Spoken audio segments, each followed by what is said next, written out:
Assalamualaikum warahmatullahi wabarakatuh. Kami dari kelompok 3 akan mempresentasikan materi kami yang berjudul memahami dan menguasai emosi dan moods, kepribadian dan nilai. Tugas ini kami buat untuk memenuhi mata kuliah Ibu Hajah Qori Fidyati MM. Langsung saja. Yang pertama, pengertian emosi dan moods. Rasa adalah istilah umum yang mencakup beragam perasaan yang dialami seseorang. Ini mencakup emotions dan moods. Emosi adalah perasaan intens yang diarahkan pada seseorang atau sesuatu. Mood adalah perasaan yang kurang intens dibandingkan emosi, yang tidak diarahkan dan terkadang muncul tanpa ada kejadian yang menstimuli. Seseorang yang mengalami suatu mood berada dalam kondisi bukan dirinya yang biasanya. Terdapat beberapa aspek fundamental lainnya dari emosi yang harus dipertimbangkan, yaitu yang pertama biologi, intensitas, frekuensi, dan durasi, serta emosi yang membuat kita irasional. Sumber emosi dan mood. Emosi dan mood muncul karena pengaruh yang datang dari berbagai sumber.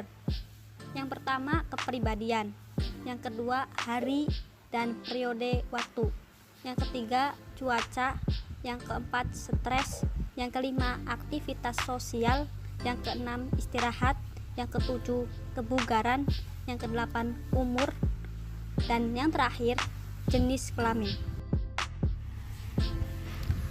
Aplikasi perilaku organisasi terhadap emosi dan suasana hati. Kita dapat melihat bagaimana manajer dapat mempengaruhi suasana hati karyawannya. Ada beberapa aplikasi, diantaranya seperti seleksi, pengambilan keputusan, kreativitas, motivasi, kepemimpinan, negosiasi, pelayanan pelanggan, sikap kerja, perilaku penyimpangan di tempat kerja, bagaimana manajer dapat mempengaruhi suasana hati. Selanjutnya yaitu teori kepribadian. Dalam perkembangannya, teori kepribadian memiliki 3 pendekatan, yaitu pendekatan sifat, pendekatan psikodinamis, dan pendekatan humanis. Teori kepribadian sifat didasarkan pada alasan predisposisi mengarahkan perilaku individu dalam pola yang konsisten. Sifat adalah dugaan kecenderungan yang mengarahkan perilaku secara konsisten dan ciri karakteristik tertentu. Teori kepribadian psikodinamis menurut Freud bahwa perbedaan kepribadian individu itu karena setiap orang mempunyai dasar yang berbeda. Adalah sistem kepribadian yang paling dasar, sistem yang di dalamnya terdapat naluri-naluri bawaan. Berdasarkan fungsinya tersebut, maka ego bertindak sebagai penengah konflik. Seringkali ego harus kompromi untuk mencoba dan memuaskan id dan superego.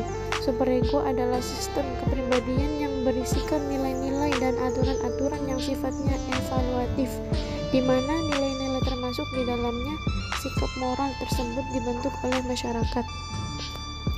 Dan teori kepribadian humanistik menurut Roger dalam Gibson 1996, pendekatan untuk memahami kepribadian menekankan pada perkembangan individu dan aktualisasi diri seseorang. Untuk selanjutnya yaitu sikap. Para ilmuwan sosial umumnya sependapat bahwa sikap dapat dipandang sebagai predisposisi untuk bereaksi dengan cara yang menyenangkan atau tidak terhadap objek, orang, konsep, atau apa saja.